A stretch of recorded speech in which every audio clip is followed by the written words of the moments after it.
Le rapport est fait un peu vite en France entre le voile et le terrorisme, vous en convenez? Et je conviens qu'il y a trois sujets très différents et qu'il faut les adresser de manière très différente. Il y a le terrorisme, il y a le communautarisme et il y a la laïcité. C'est trois sujets qui ont des liens, mais qui n'ont pas des liens directs et qu'il faut faire très attention à bien manier avec précision.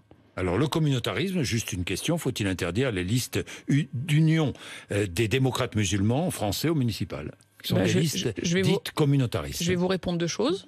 Si les propositions qui sont faites mettent à mal la République, nous avons toutes les lois pour les interdire, Christophe Castaner l'a déjà dit.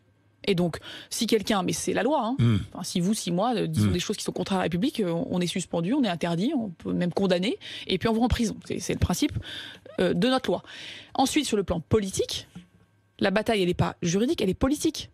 Comment on se fait des coalitions, comment on fait des actions politiques pour que les gens qui défendent des idées qui ne sont pas les nôtres ne soient pas dans les conseils municipaux. C'est ce que dit Sébastien Lecornu très clairement.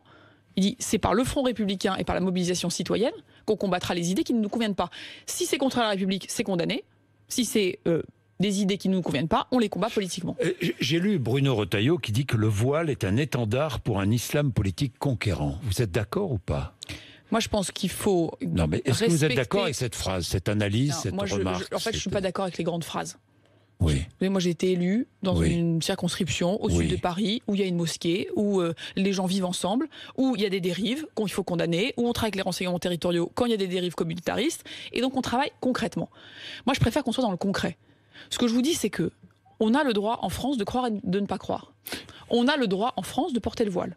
Maintenant, on n'a pas le droit de faire de l'islam un argument politique et on n'a pas le droit en France de faire porter, notamment par des idées et de l'argent étranger, des idées qui sont contre la République. Donc le voile, pour vous, n'est pas un étendard pour un islam conquérant? Mais une femme voilée devant moi, est-ce que c'est l'étendard d'un...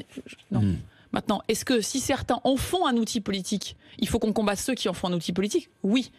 Mais individuellement, je ne vais pas me lancer dans une... Vous voyez, individuellement, là où j'étais député, à Massy, à Palaiseau, dans les quartiers, je ne suis pas sûr qu'il y ait l'étendard politique dont on parle. Maintenant, que collectivement, certains veuillent politiser le sujet, c'est un problème. Et c'est contre eux qu'il faut qu'on se batte. Et c'est ça la différence. C'est que on n'est pas là pour aller à la chasse un par un des gens. On est là pour combattre des idées qui sont contraires à ce qu'est notre laïcité. La laïcité, c'est le droit de croire et de ne pas croire. C'est que les religions laissent l'État être neutre.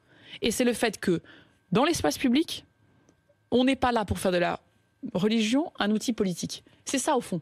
C'est à la fois pas très compliqué, mais il faut que chacun, du coup, comprenne bien que c'est pas stigmatiser les individus qui arrivera à répondre à une menace qui peut être une menace politique, qui peut être une menace communautariste, et qui peut amener ensuite à avoir des dérives très graves.